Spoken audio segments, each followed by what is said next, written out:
তুমি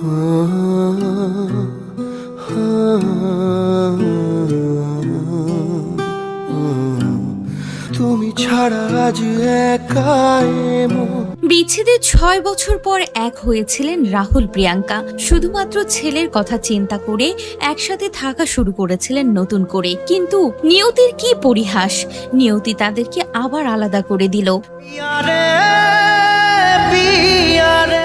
অল্প বয়সে বিধবা হয়ে গেলেন প্রিয়াঙ্কা। স্বামীর মৃত্যুতে চোখে এক ফোঁটাও জল নেই, যেন শোকে পাথর হয়ে গিয়েছেন। ছেলেকে মৃত্যুর খবর কিভাবে দেবেন বলেও পোস্ট করেছিলেন। বুকে কষ্ট চেপে রেখে দাঁতে দাঁত চাপা দিয়ে ছেলেকে বুঝিয়েছেন, পরিস্থিতি সামাল দিয়েছেন। শুটিং সেটে খবর পেয়ে তড়িঘড়ি করে প্রিয়াঙ্কা ছুটে আসেন রাহুলের বাড়িতে। আসলে তার মনে কি চলছে সেটা সে ছাড়া কেউ বুঝবে না। পর্দা থেকে বাস্তবে প্রেম, বিয়ে, মাঝে বিচ্ছেদ, পরে সন্তানের টানে আবারও এক হয়েছিলেন। সব মিলিয়ে সিনেমার মতোই বৈচিত্র্যপূর্ণ ছিল চিরদিনই তুমি যে আমার সিনেমার নায়ক নায়িকা রাহুল অরুণোদয় বন্দ্যোপাধ্যায় ও প্রিয়াঙ্কা সরকারের জীবন।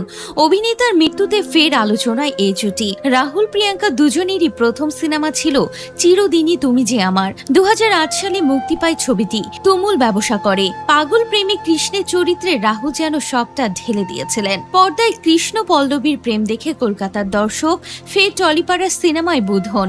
রাহুল প্রিয়াঙ্কা নিজেরাও নিজেদের মধ্যে বুঁদ হন। ২ বছর চুটিয়ে প্রেম করে ২০১০ সালে ঘর বাঁধেন পর্দার কৃষ্ণ পল্লবী। তাদের ভালোবাসার ফসল হিসেবে কোল আলো করে আসে পুত্র সন্তান সহজ। তবুও সহজ হয়নি যৌথ জীবন। সম্পর্কে তৃতীয় ব্যক্তির আনাগোনার গুঞ্জন ওঠে। সেসব নিয়ে মুখে কুলু পেটে রাখলেও পথ ঠিক বেঁকে যায়। ২০১৭ সাল থেকে আলাদা বাস শুরু করেন তারা। তবে দুজনকে এক অদৃশ্য চুম্বকে ধরে রেখেছিল ছেলে সহজ। সন্তানের সহজ শৈশবের কথা ভেবেই ২০২৩ সালে মাঝামাঝিতে জোড়া লাগে সম্পর্কে সুতা।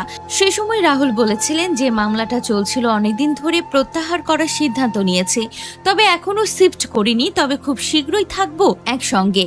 বাবা মাকে ফিরে এক ছাদের নিচে পেয়ে সবচেয়ে খুশি হয়েছিল সন্তান সহজ। তারপর থেকে সব ঠিকঠাকই চলছিল।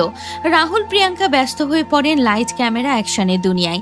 সন্তানকে ঘিরে ঘুরতে থাকে তাদের দুনিয়া। কিন্তু এবার আর কোনো টান ঠেকাতে পারল না বিচ্ছেদ। পানিতে ডুবে প্রিয়াঙ্কা রাহুলকে ফেলে চিরতরে হারিয়ে গেলেন রাহুল। মাত্র অল্প বয়সে বিধবা হতে হলো প্রিয়াঙ্কাকে।